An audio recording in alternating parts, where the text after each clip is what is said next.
Hundreds dead, thousands infected across multiple continents, millions quarantined with whole cities in lockdown. But how did the coronavirus spread so quickly? We're going to trace the virus day by day over the first month of the outbreak, following its path from patient zero in China to across the world, and what might happen next. As people everywhere celebrate the start of a new decade, the World Health Organization is told that a handful of people in the city of Wuhan in China had pneumonia, with no other clear causes or origin. But there's one common theme that connects the patients: Hunan Seafood Wholesale Market. Many of these first cases are linked to workers at the market selling live fish, birds and other animals. As a precaution, the market is shut on January the 1st. Nearly a week later, on January the 7th, Chinese authorities say they've identified the cause of the pneumonia, a new virus in the wider coronavirus group, which includes the common cold and SARS. Now this sparks serious concerns. 17 years ago, the SARS epidemic began in China and went on to kill 800 people. The new virus is temporarily named 2019 nCoV, but becomes popularly known as the coronavirus. 今天，湖北武汉市卫健委通报 2 days later, on January the 9th, the first death is confirmed, a 61-year-old man. He was a regular visitor to the market in Wuhan. By now, 41 people are known to be infected with the virus. At this stage, Wuhan's Health Commission says there's no evidence the virus could spread between humans. Yet by week 2, the new novel coronavirus isn't just affecting China. On January the 13th, Thailand reports its first case. Now, to understand how and why the infection spread, it's key to look at the timing of it. Reports of the first death in China came just before Chinese New Year, the country's biggest holiday and a time when millions are travelling all across the country and abroad. As planes left Wuhan airport, so too did the virus. On the 15th of January, Japan reports its first case. Then on the 20th of January, South Korea does too. On the same day that South Korea reports its first case, it's confirmed the coronavirus can pass from person to person. And official figures become clearer as the World Health Organization starts to publish daily reports. This is when the numbers erupt, with 282 cases reported from 4 countries. The next day, 314 cases are confirmed, including 16 healthcare workers. It then jumps to 581, with the majority still in China on January the 23rd. With the numbers rising, the city of Wuhan is put under quarantine. This is usually a very busy street. Another beautiful day in quarantine Wuhan. Anyone in public is told to wear a face mask, and the Chinese government sends 300,000 extra masks to help. Then, at 2 a.m, it's announced that all public transport is to be shut down, and anyone wanting to leave the city has 8 hours before all exits are closed. From 10 a.m, Wuhan, a city with a population bigger than London, is in lockdown.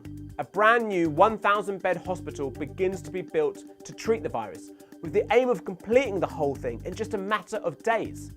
China has history here.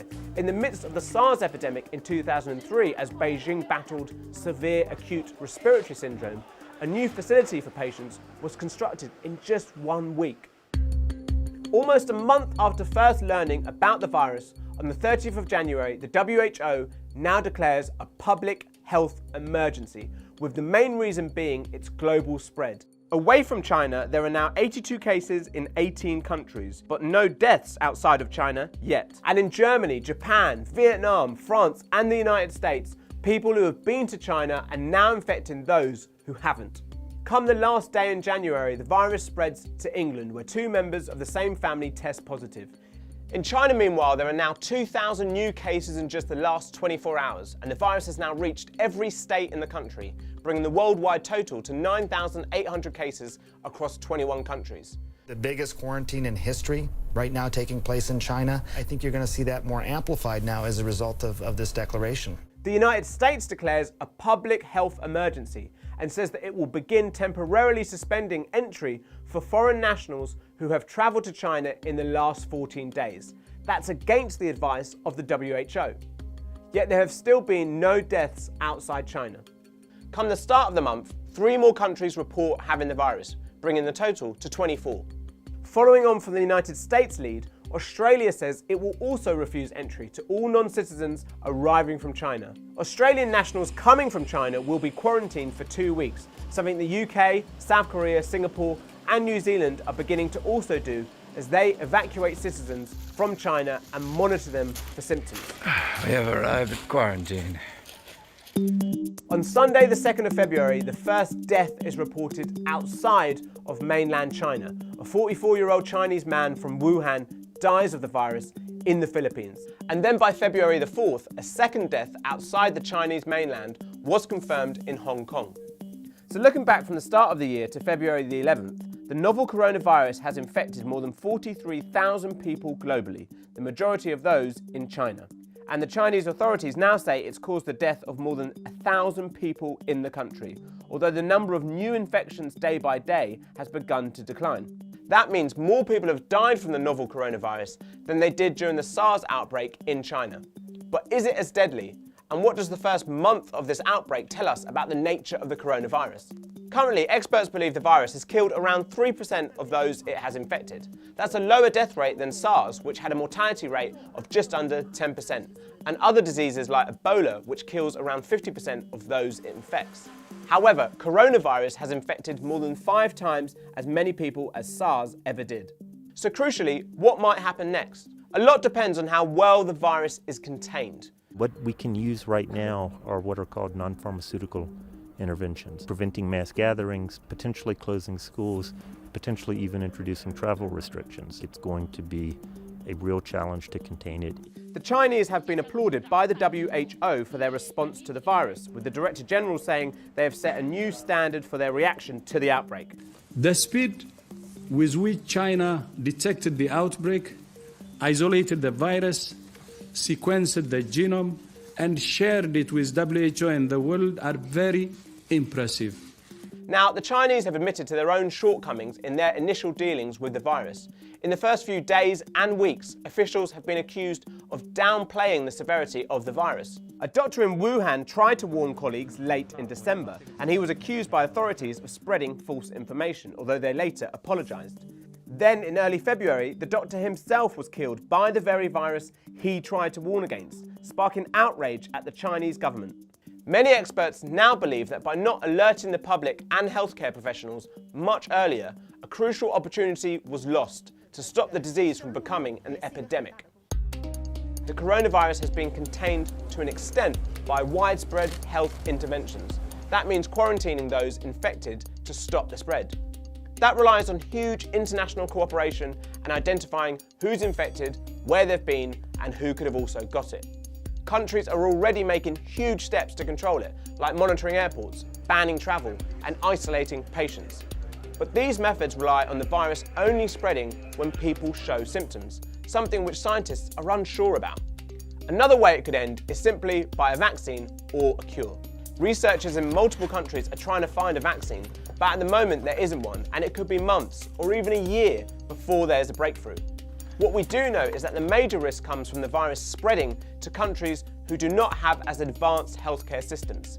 These countries would be less able to cope with an outbreak and less effective at quarantining and controlling the spread. Our greatest concern is the potential for the virus to spread to countries with weaker health systems and which are ill prepared to deal with it. The key message from the WHO is to prepare all countries for the possibility of an outbreak and to ensure they are ready to contain it. The WHO also says that the world is still not ready for a global pandemic, that often we operate on a, quote, cycle of panic and neglect. So basically, we throw money at problems when they break out, but do nothing to ensure we're prepared to prevent the next one. The world remains dangerously unprepared for a global pandemic. For too long, the world has operated on a cycle of panic and neglect.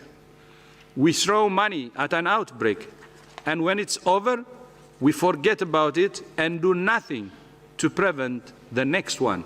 This is dangerously short-sighted and frankly difficult to understand. If we fail to prepare, we're preparing to fail. As China and other countries continue to try to contain the virus, what's the best advice for you regarding the outbreak? The Department of Health in the UK has called the coronavirus a serious and imminent threat to public health, but the overall risk in the UK remains moderate.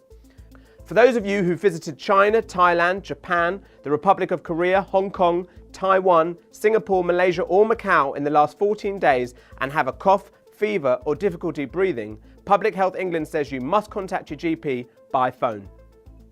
A number of experts have said there's no need for the general public to wear masks in places where the risk of infection is low. The current WHO infection control advice for the general public does not mention masks or goggles, focusing instead on hand washing, covering the mouth while sneezing, and avoiding raw and undercooked food. To stop transmission of this virus, it's very important that sick people wear masks. That's for clear. For people who have no symptoms, the mask will not necessarily protect them 100% because if they don't apply other measures, it's not sufficient. So my message is more that mask alone is not enough. It's a package of measures that you have to put in place, and if people use the entire package, it's fine. If they just use mask, I think it's not enough. So that's how the novel coronavirus went from an unknown infection in a market in Wuhan to a global health scare that has dominated news headlines for most of 2020. What comes next depends on how countries around the world cooperate to ensure the virus is contained.